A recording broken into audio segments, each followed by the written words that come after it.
redesigned web interface for iOS and Mac apps. Apple recently introduced an all-new design for App Store apps on the web, with a new, cleaner interface that puts screenshots and critical information front and center. You can see the new redesigned interface by accessing or searching for any iOS or Mac app while on the web. With iOS apps, you'll see a clear notice that you need to open up the App Store to download the app, while with a Mac app, you'll get a notice letting you know you need to open up the Mac App Store.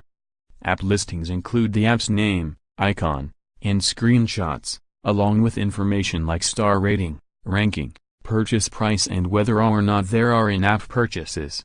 While an app's description used to be the first thing that came up when accessing an app on the web, it's now listed underneath screenshots, which, as 9 to 5 Mac points out, are iPhone X screenshots.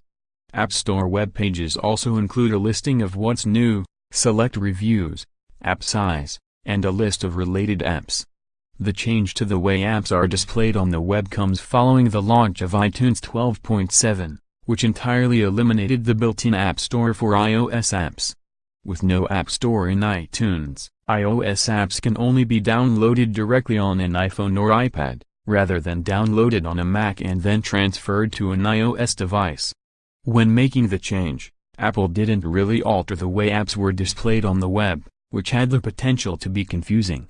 The new look is much more streamlined and makes it clearer how apps can be downloaded on an iOS device. Because of the elimination of the App Store in iTunes 12.7, some users have decided to continue using iTunes 12.6.3, which does include App Store functionality.